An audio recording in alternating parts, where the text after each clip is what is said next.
The alarm bells rang through the ship like angry metal birds. Commander Ziktar's blue crystalline skin flickered with worry patterns as he rushed to the bridge. His 6 legs moved in perfect rhythm across the smooth metal floor. "Report," he said to his science officer, Dr. Yilmoth.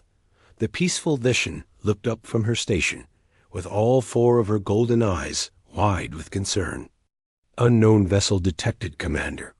It appears to be damaged and sending distress signals." Her voice was soft and musical, like wind chimes in a gentle breeze. Zektar looked at the main screen. A small, primitive ship floated in the darkness of space. Smoke leaked from its hull, and bright sparks shot out from broken sections. The craft looked nothing like any ship in the Galactic Alliance database. "Any life signs?" he asked. "Yes, Commander. 3 beings inside.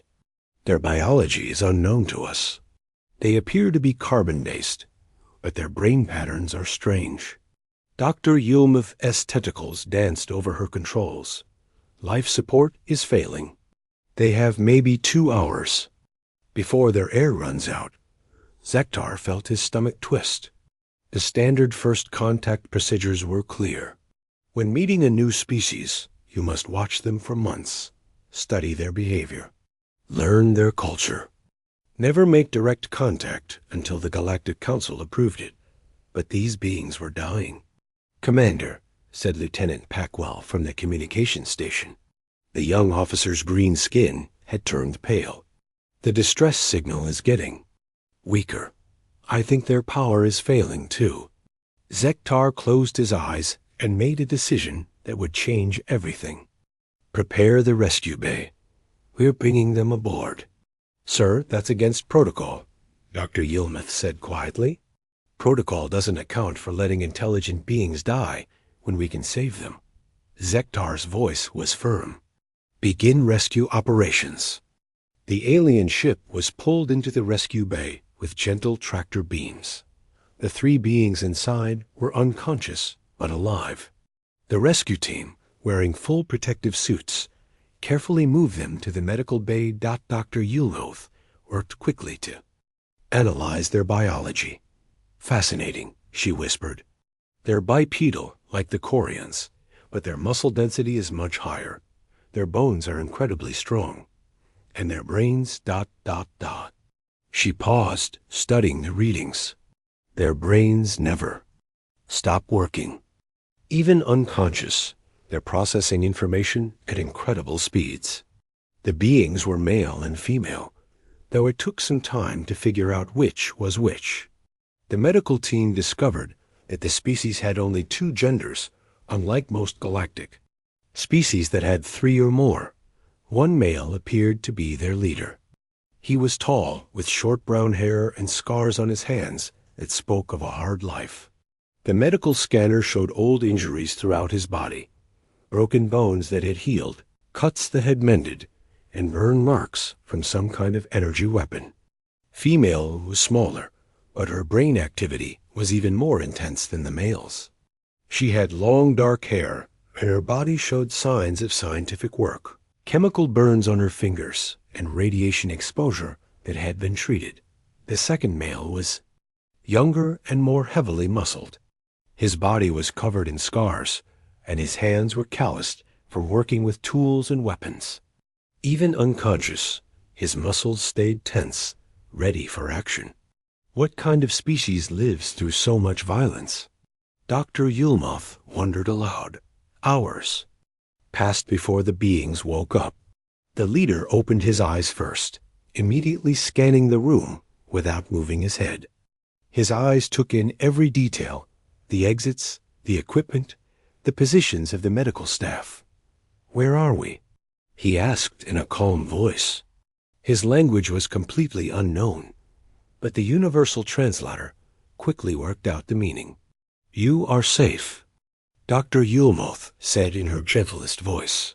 "We rescued you from your damaged ship. I am Dr. Yilmoth. What is your name?" The male sat up slowly, his eyes never stopping their scan of the room. "Captain Jake Morrison, Earth Defense Force. These are Dr. Lisa Carter and Sergeant Alex Rivera. He gestured to his companions, who were now also awake and alert. Dr. Carter immediately began studying the aliens around her, not with fear, but with scientific curiosity. She was analyzing their biology, their technology, their behavior patterns. Her mind was working like a computer, gathering and processing information. Sergeant Rivera was doing something that made the medical staff nervous. He was looking at the walls, the ceiling, the floor. His eyes traced the ventilation systems, the power conduits, the structural supports. He was mapping the room like a soldier preparing for battle. "You called your species human," Dr. Yilmuth said. "We have never encountered your kind before. You are safe here. We mean you no harm." Captain Morrison smiled, but his eyes remained watchful. "Thank you for saving us. Our ship was attacked by pirates.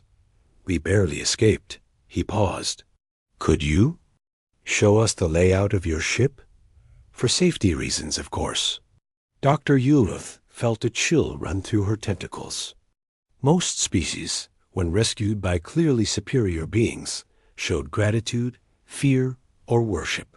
These humans were polite, but they were also studying everything around them like predators in unfamiliar territory. "Of course," she said carefully. "But first, you should rest. Your bodies have been through trauma." "We're fine," Dr. Carter said quickly. "Our biology is quite resilient. We adapt quickly to new situations." As she spoke, she was examining the medical equipment with the eye of someone trying to understand how it worked. Sergeant Rivera spoke for the first time. "This is a beautiful ship, very advanced. The hull design is interesting. I bet it's incredibly strong." His comment sounded like a compliment, but there was something else in his voice. He was assessing the ship's defenses. Commander Zektar, who had been watching from the observation deck, felt his crystalline skin darken with worry. In all his years of first contact situations, he had never encountered a species that remained so alert and analytical while being rescued. These humans weren't just grateful survivors. They were gathering intelligence, assessing threats, and preparing for unknown possibilities. Even in a clearly peaceful situation, surrounded by helpful aliens, their minds were working like military computers. What kind of species evolved to think like this? What kind of world created beings who could never truly relax, even when safe? As the medical team continued their work, the humans continued their quiet observation. They were learning about their rescuers, studying their technology, and mapping their environment, not with malice, but with the automatic reflexes of a species that had learned to survive by always being ready for danger. Dr. Yilmuth realized that rescuing these beings might have been the easy part. Understanding them was going to be much more difficult. 3 days had passed since the humans came aboard. Commander Zektar watched them through the security cameras and felt more worried each day. The humans were polite, helpful, and friendly. They answered questions about their species and seemed genuinely grateful for being rescued. But they never stopped watching. Dr. Yilmuth approached him on the bridge, her golden eyes filled with concern. "Commander, I need to show you something about the humans." She activated a holographic display showing brain scans. "Look at this. These are normal brain patterns for most species during rest." The display showed gentle waves of activity. "Now look at human brain patterns." The new display showed intense activity across multiple regions. Even during sleep, the human brains were working at incredible speeds. "They're constantly analyzing their environment," Dr. Yilmuth explained, "even when they're relaxed and talking about peaceful things. Part of their brain is always assessing threats, planning escape routes, and studying potential weapons." Ziktar's skin flickered with alarm patterns. "Are they planning to attack us?" "I don't think so. It appears to be automatic, like breathing. They can't turn it off." Dr. Yulmuth manipulated the display to show different brain regions. Look at this section. It's always active. This is where most species process immediate physical threats. For humans, it never shuts down. What kind of world creates beings like this? Zektar wondered. Dr. Yulmuth had been thinking about the same question. I want to run some tests. Nothing invasive, just behavioral studies. We need to understand what we're dealing with. The first test was simple. Dr. Yulmuth created a holographic simulation of a diplomatic meeting. The humans were asked to negotiate with different alien species over trade agreements. Most species approach such situations with careful thought and formal procedures. Captain Morrison entered the simulation and immediately began doing something unexpected. Within minutes, he had identified which holographic aliens held real power and which were just advisors. He spotted the personality types that could be reasoned with and those that would respond to different approaches. Interesting, he said to Dr. Carter.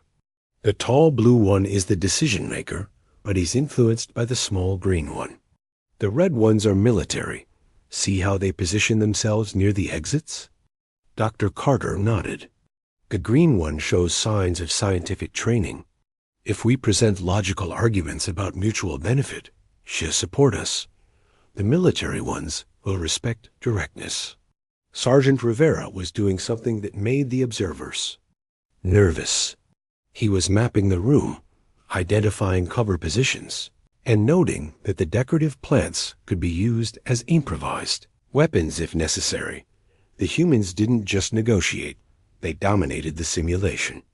They understood the psychology of each alien type instantly and tailored their approach accordingly. They achieved their objectives in record time. Run the exploration scenario, Dr. Yulmuth instructed her team. The second test placed the humans in a simulation of a peaceful alien city. They were asked to explore and report on what they found. The expected response was to study the culture, architecture, and social systems. The humans produced a report that terrified the observers. Captain Morrison had mapped the entire city's defensive capabilities. He noted police patrol patterns, identified government buildings, and assessed the military readiness of the population. His report included detailed analysis of how the city could be defended or attacked. Dr. Carter focused on the infrastructure. She identified power sources, water systems, communication networks, and industrial capabilities. Her report read like a targeting assessment for strategic bombing. Sergeant Rivera cataloged every potential weapon, from construction tools to kitchen utensils.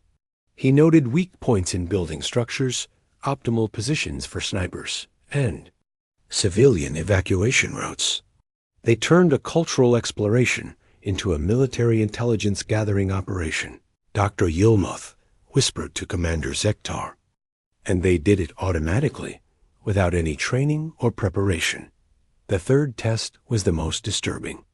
The humans were placed in a scenario where resources were limited, not enough food and water for everyone. Most species either cooperated altruistically or competed through formal challenges. The humans immediately began discussing rationing strategies, defensive positions, and guard duties. They talked about the moral implications of having to fight for survival, but they also began preparing for exactly that possibility. We need to establish a secure perimeter, Captain Morrison said matter-of-factly. Alex, you take the high ground. Lisa, you're our negotiator, but stay near cover. If this goes bad, we need to be ready. Dr. Carter was already analyzing the other species in the simulation. The blue ones are herbivores. They'll be weakened by hunger first. The red ones are predators. They'll be the most dangerous if resources run out. Sergeant Rivera was constructing improvised weapons from available materials. Captain, I can fortify this position. If we control the water source, we control the negotiation. The alien observers watched in horror as the humans prepared for war while simultaneously trying to find peaceful solutions. They weren't bloodthirsty or cruel.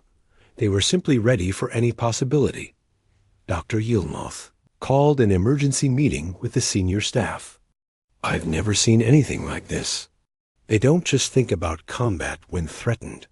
They think about it constantly. It's like they evolved on a world where death could come at any moment.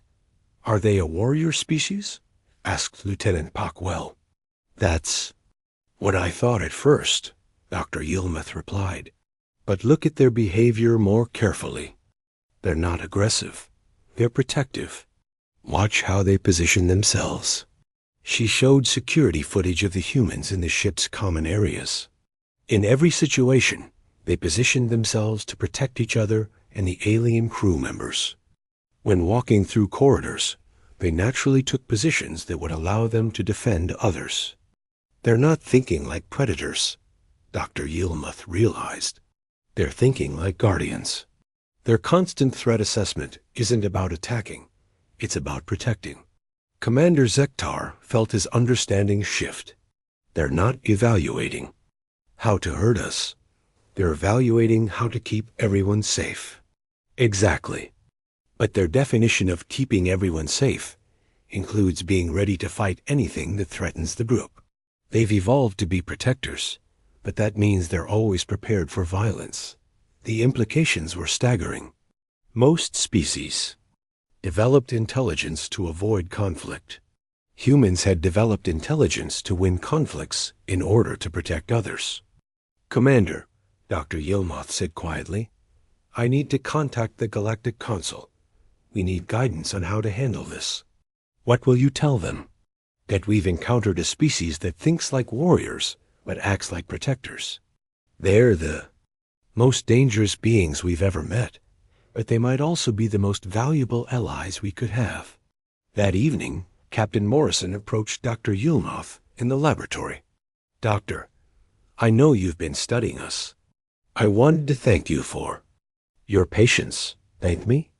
You're trying to understand us without judging us. That's rare. Morrison's expression was serious. I know we make you nervous. The way we think, the way we assess situations, it's not normal, is it? Dr. Yilmoth was surprised by his directness. No, it's not.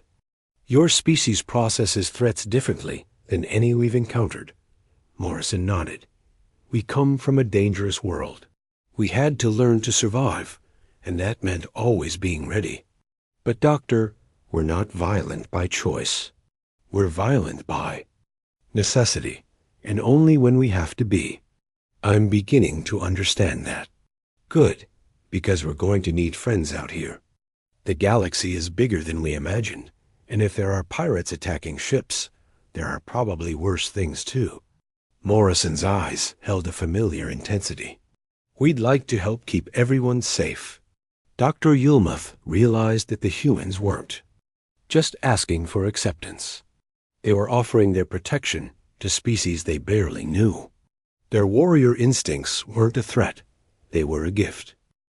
The message from the Galactic Council arrived 3 days later. Commander Zektar read it with growing unease. The Council wanted a full combat assessment of the humans before making any decisions about first contact.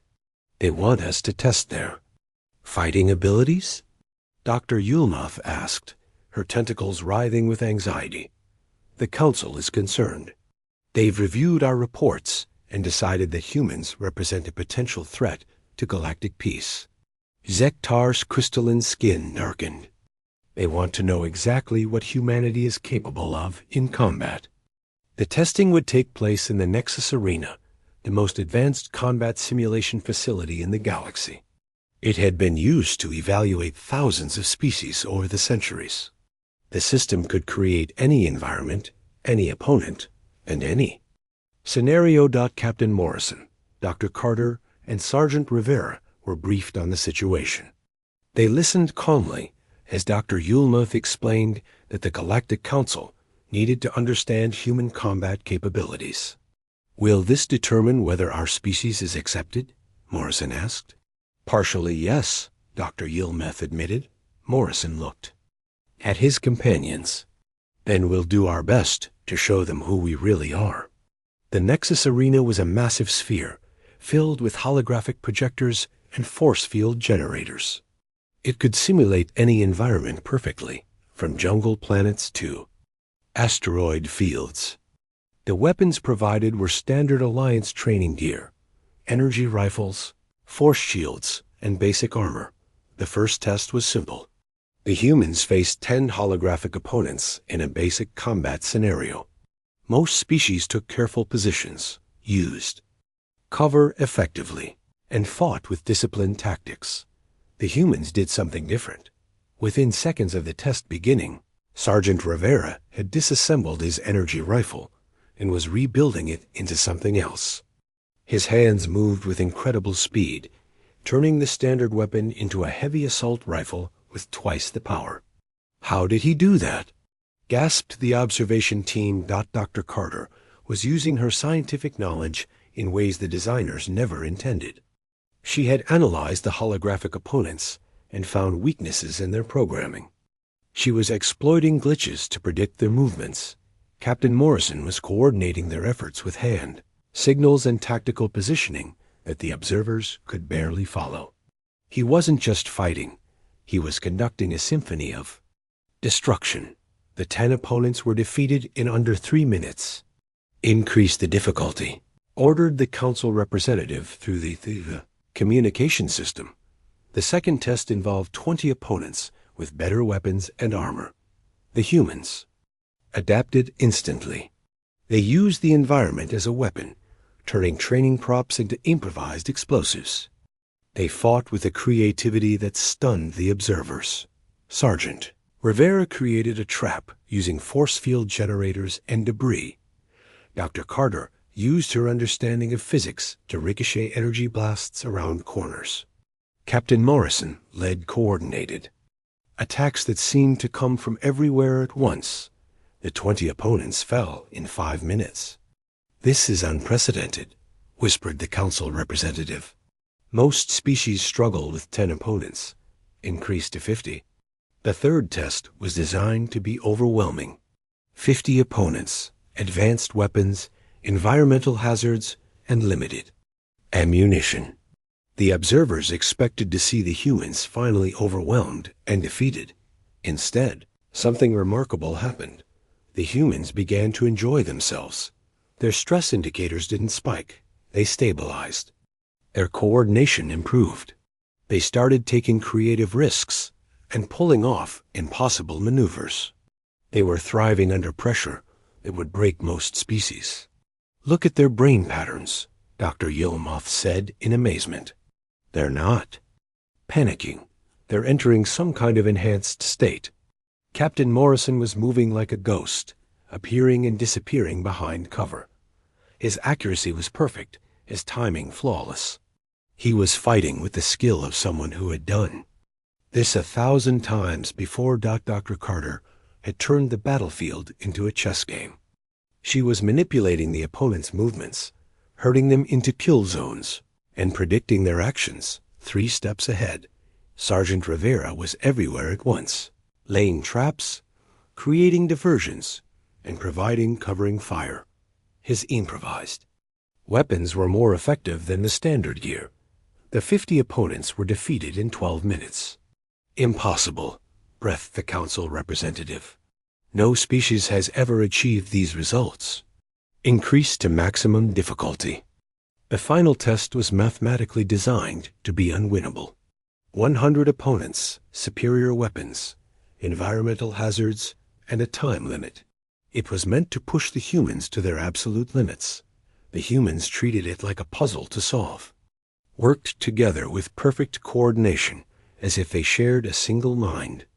They used tactics that the observers had never seen before: psychological warfare, environmental manipulation, and what could only be described as organized chaos.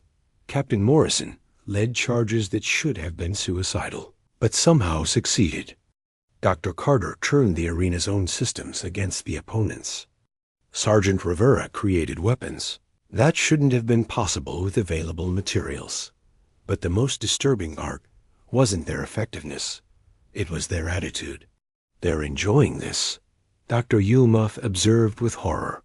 The more impossible the situation becomes, the more energized they get. The humans were laughing as they fought, not with cruelty, but with the joy of beings who had found their purpose. They were facing overwhelming odds and loving every second of it. The 100 opponents were defeated in 18 minutes. The arena fell silent. The council representative was speechless. The observation team stared in disbelief at the combat. Assessment results.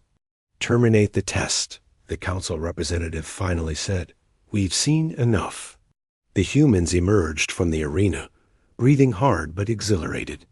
They had scratches and bruises, but they were grinning like children who had just played their favorite game. How did we do?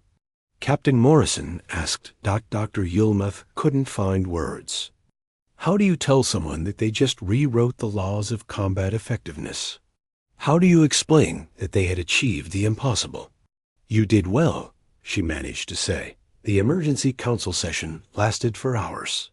Representatives from dozens of species reviewed the footage and debated what it meant. The consensus was clear. Humans were unlike anything they had ever encountered. They don't just fight, one council member observed. They transcend their physical limitations through sheer will and creativity. They become more effective under extreme stress, another added. Most species break down under pressure. Humans become superhuman. The question is, what do we do with them? Asked the council leader. They could conquer the galaxy if they wanted to. Dr. Yulmuth was granted permission to speak. Council members, I believe we're asking the wrong question. The question isn't what humans can do to us. The question is what they will choose to do. Explain. In every test, in every scenario, the humans have shown consistent behavior. They protect others. They take risks for strangers. They fight not for conquest, but for defense. The council chambers were quiet as the members considered her words. They're not conquerors, Dr. Yulmuth continued. They're guardians. The most dangerous guardians in the galaxy, but guardians nonetheless. The final decision was postponed pending one more test. The council wanted to see how humans would behave when forced to choose between their own survival and the welfare of others. It would be the most important test of all. The Galactic Council chamber was filled with worried voices. Representatives from 37 species had gathered to discuss the human problem. The combat assessment results were beyond anything they had ever seen. They're too dangerous, declared Ambassador Krelinoff, his purple skin flashing with alarm patterns. No single species should possess such combat capabilities. I agree, said Counselor Vexaria, her crystalline form chiming with anxiety. They could destabilize the entire galactic peace. Commander Ziktar stood before the assembly, his own skin flickering with uncertainty. With respect, council members, I believe we may be misunderstanding the humans. How can we misunderstand beings who can defeat 100 opponents? Demanded Ambassador Krel single quotes Noth. Dr. Yulmuth stepped forward. Honorable Council, I request permission to conduct one final test. I believe we're missing something crucial about human nature. The council leader, an ancient being whose species had founded the Alliance, spoke with a voice like wind through caves. What kind of test? A moral assessment. I want to see how humans behave when forced to choose between their own survival and the welfare of others. The chamber fell silent. Moral assessments were rare, usually reserved for species applying for council membership. They were considered the most revealing tests of a species' true nature. Approved, the council leader said finally. But this will be the final evaluation. Based on these results, we will decide humanity's fate. The test scenario was designed carefully. The humans would be placed in a simulation where they believed they were facing a real emergency. A civilian transport ship had been attacked by pirates, with hundreds of alien families trapped aboard. The humans could escape to safety, or they could attempt a rescue mission against impossible odds. The test was meant to reveal the humans' true priorities. Would they choose self-preservation or sacrifice for strangers? Captain Morrison, Dr. Carter, and Sergeant Rivera were brought to the simulation chamber. They were told that this was a training exercise, but the emotional stress would be real. The transport ship Peaceful Dawn has been attacked, Dr. Yilmoth explained. There are 300 civilian passengers trapped aboard. The pirates have superior weapons and numbers. A rescue mission would be extremely dangerous. The humans were shown the tactical situation. The pirate ship was heavily armed and well defended. The transport was losing life support. The civilians had maybe 2 hours before the air ran out. We can provide you with a fast escape ship, Dr. Yilmoth continued. You can reach safety before the pirates detect you. Or you can attempt a rescue, but the odds of survival are very low. The council members watched through hidden cameras, expecting to see the humans weigh their options carefully. Most species would choose self-preservation, especially when facing overwhelming odds. Captain Morrison's response was immediate. We're going in. Alex, what's our tactical situation? Sergeant Rivera was already studying the ship schematics. It's a fortress, Captain. They've got us outgunned and outnumbered. But if we approach from the engine section, we might be able to create a distraction. Lisa, can you disable their weapon systems? Morrison asked.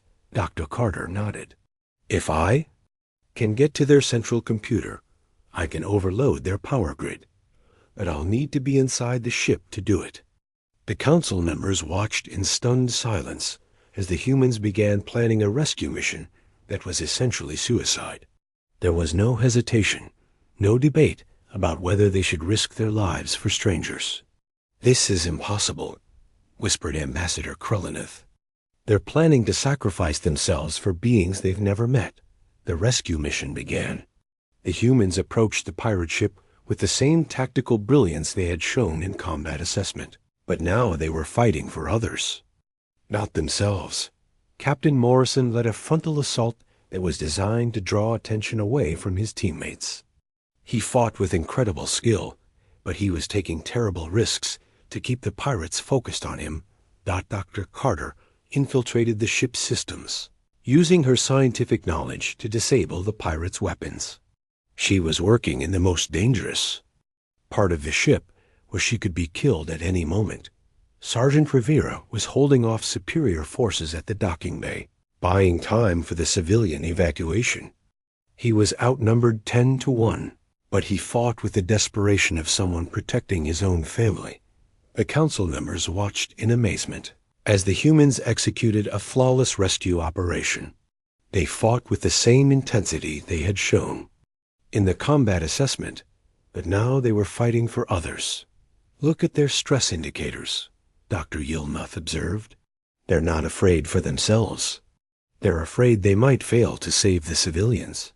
The most shocking moment came when the mission was nearly complete. The civilians were safely evacuated, the pirates were defeated, and the humans had a clear path to escape.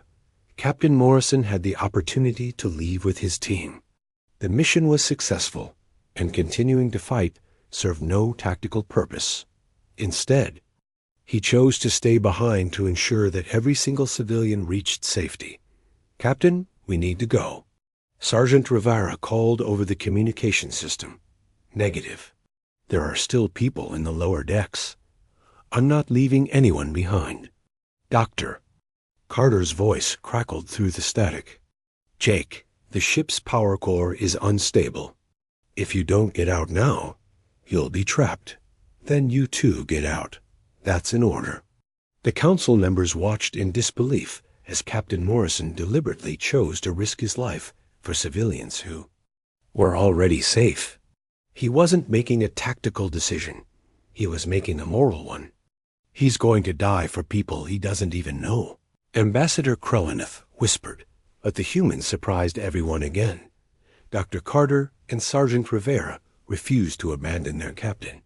They fought their way back to him, and together they completed the rescue of every single civilian. The simulation ended with all 3 humans wounded, but alive, and all 300 civilians safe. The council chamber was silent for a long moment. Dr. Yulnoth spoke first. Council members, I believe we have been asking the wrong question. We asked, what's wrong with human combat reflexes? When we should have asked, what's right with them? Explain, the council leader said. Humans don't fight because they enjoy violence. They fight because they cannot bear to see others suffer. Their constant threat assessment isn't motivated by aggression. It's motivated by protection. She activated a holographic display showing human brain patterns during the rescue. Mission. Look at this. When they were fighting for themselves in the combat assessment, their brains showed tactical calculation. When they were fighting for others, their brains showed something different, compassion amplified by tactical skill. The council members studied the data. The difference was clear. Humans fighting for themselves were efficient. Humans fighting for others were transcendent. They're not warriors, Dr. Yulnoth continued. They're guardians. Everything we found disturbing about them, their paranoia, their tactical thinking, their readiness for violence, it all exists to protect others. Ambassador Krellineth's skin was cycling through colors of confusion. But they're so dangerous. Yes, they are. They're dangerous to anyone who threatens innocent people, but they're not dangerous to those they protect. The council leader spoke slowly. Are you suggesting that humanity's combat reflexes are actually a form of altruism? I'm suggesting that humans evolved to be protectors. On their world, someone had to stand guard against the dangers. Someone had to be ready to fight, so others could live in peace. Humans chose to be those guardians. The revelation spread through the chamber like ripples in a pond. The species that had seemed like a threat was actually a species of protectors. What do we do with them? Asked Counselor Vexaria. Dr. Yulnoth smiled. We thank them, and then we ask them to help us protect the galaxy. The vote was unanimous. Humanity would be offered not just membership in the Galactic Alliance, but a special role as guardians of galactic peace. The Council had learned something important that day. Sometimes the most dangerous beings are the ones you most want on your side. Captain Morrison, Dr. Carter, and Sergeant Rivera were informed of the decision. They listened quietly as Dr. Yulnoth explained that humanity had been accepted into the galactic community. There's one condition, she added. The Council wants to know if you're willing to help protect other species. Captain Morrison looked at his companions and smiled. Doctor, that's not a condition. That's exactly what we hoped you'd ask. The galaxy was about to become a much safer place. 1 year had passed since humanity joined the Galactic Alliance. The integration had been unlike anything in galactic history. Instead of the usual decades-long process of cultural exchange and gradual acceptance, humans had been immediately assigned to active duty. Captain Jake Morrison now commanded the Alliance Defense Corps, an organization that had been little more than a security service before human involvement. Under his leadership, it had become the most effective peacekeeping force in known space. The command center of Defense Station Alpha was a hub of activity. Humans worked alongside dozens of alien species, coordinating protection for trade routes, research stations, and civilian populations across the galaxy. Captain, we're receiving a distress call from the Kepler mining colony, reported Lieutenant Sarah Kim, a young human officer who had joined the Corps 6 months earlier. Pirates are attacking the main facility. Morrison studied the tactical display. Response time? 18 minutes if we use the new human-designed ships, replied Commander Zector, who had requested transfer to the Defense Corps after seeing how effectively humans and aliens could work together. Do it. Sarah, coordinate with the Veltari. Tactical team. Zector, get me a full threat assessment. The rescue operation was planned and executed with the precision that had become the Corps' trademark. Human tactical thinking combined with alien technology and cultural knowledge created results that neither species could achieve alone. Dr. Lisa Carter worked in the Alliance's largest medical facility, where she had revolutionized emergency care. Her willingness to take risks and make split-second decisions had saved countless lives across dozens of species.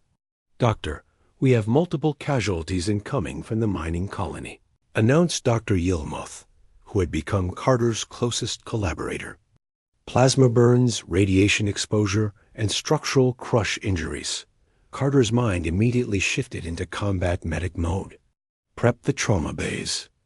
I need the vision healing pods for the radiation cases and the Corian bone regenerators for the crush injuries. Have the Veltari technicians ready the neural stabilizers." Her team moved with practiced efficiency. Humans had taught the galaxy that sometimes the most caring thing you could do was act decisively, even when the outcome was uncertain. "Dr. Carter," called Nurse Packwell, "the mining colony reports that their medical team was trapped in a collapse. They can't treat the most severe cases." Carter didn't hesitate. "Prep the mobile medical unit. I'm going down there." "Doctor, the facility is still unstable," Dr. Yilmoth protested. "Then we better hurry." Carter was already grabbing emergency medical supplies. The longer we wait, the more people die. This was exactly the kind of thinking that had transformed galactic medicine. Where other species saw impossible risks, humans saw necessary actions. Meanwhile, Sergeant Alex Rivera had become the Alliance's foremost expert on defensive engineering. His paranoid attention to security details had prevented dozens of potential disasters. Alien worlds now requested human security assessments as a matter of routine. Rivera stood in the construction bay of a new space station, watching a mixed crew of humans and aliens work together. The aliens provided advanced technology and engineering knowledge. The humans provided the tactical awareness that turned engineering projects into defensive fortresses. "Alex, the Corian engineers want to know why we need so many backup power systems," said engineer Tom Bradley, a stocky human who had learned to speak 4 alien languages. "Because when someone attacks this station, and they will attack this station, we need to keep the shields up long enough for help to arrive," Rivera replied. "Tell them it's not paranoia if the threats are real." The Corian engineers had learned to trust human security instincts. In the past year, 3 stations, built with human defensive modifications, had successfully repelled pirate attacks. Stations built without human input had not been so fortunate. The broader galactic community was slowly adapting to human presence. What had initially seemed like disturbing warrior instincts were now recognized as valuable protective capabilities. The pleasure planet of Risa 7, human security teams worked alongside local police to protect tourists from dozens of species. The humans' ability to think like predators made them uniquely effective at stopping actual predators. A human approach to law enforcement is fascinating, observed Chief Inspector Velinara, a peaceful Veshan who had initially been horrified. A human methods. They prevent crimes by thinking like criminals. Detective Mike Rogers, a former Earth police officer, smiled as he watched his mixed-species team coordinate a complex investigation. "It's not about thinking like criminals. It's about understanding how bad people think so we can protect good people." The philosophical changes were perhaps the most significant.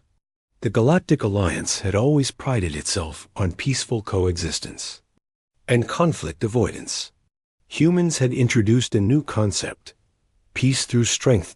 In the council chambers, debates now included human perspectives on security and defense.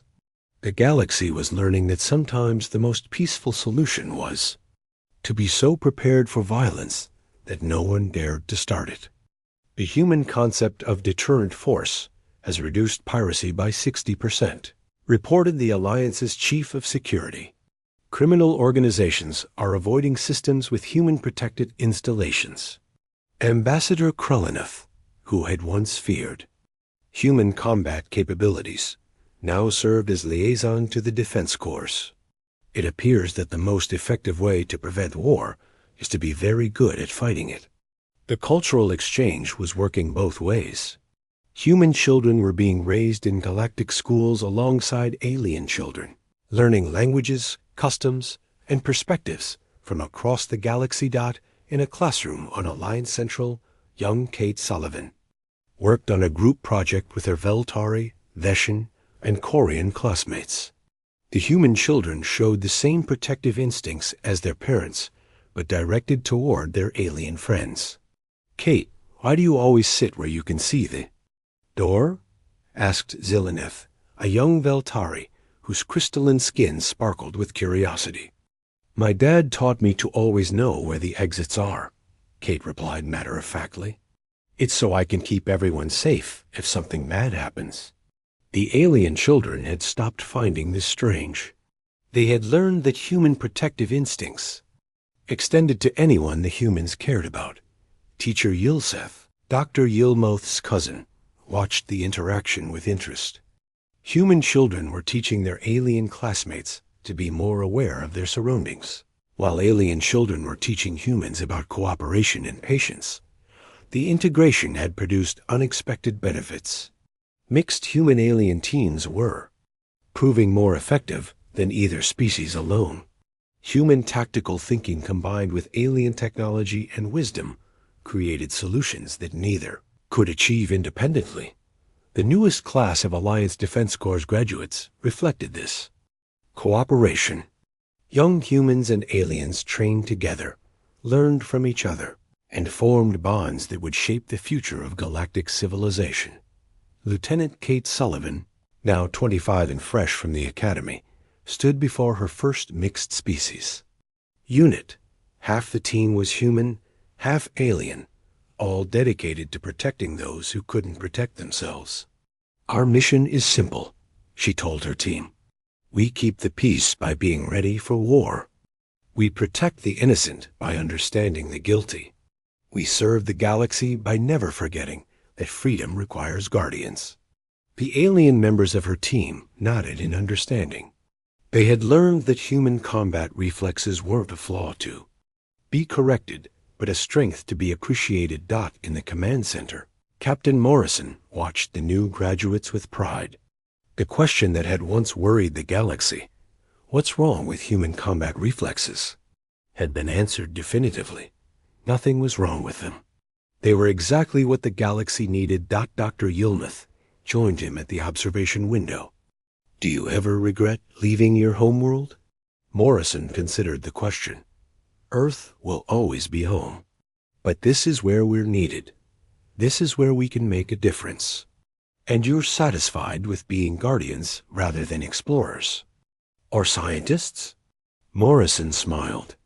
"Doctor, someone has to stand watch so that explorers can explore and scientists can research. Someone has to be ready to fight so others can live in peace. Humans understand that responsibility." Through the window, they could see the vast expanse of space where Alliance ships patrolled trade routes, protected research stations, and kept the peace between dozens of species. It was a galaxy where different peoples worked together, where conflicts were resolved through cooperation rather than conquest. It was a galaxy protected by beings who had evolved not to seek war, but to end it. The final report to the Galactic Council was written by Dr. Yilmoth 6 months later. It concluded with a simple observation. The question was never, "What's wrong with human combat reflexes?" The question was, "What's right with them?" In a galaxy that had forgotten how to fight for what mattered, humans remembered that some things are worth protecting no matter the cost. They don't fight because they love violence. They fight because they love peace, and they understand that peace must sometimes be defended with strength. Humanity has given the galaxy something it didn't know it was missing: guardians who are strong enough to protect everyone and wise enough to know when protection is needed. The galaxy is safer because the humans refuse to let G.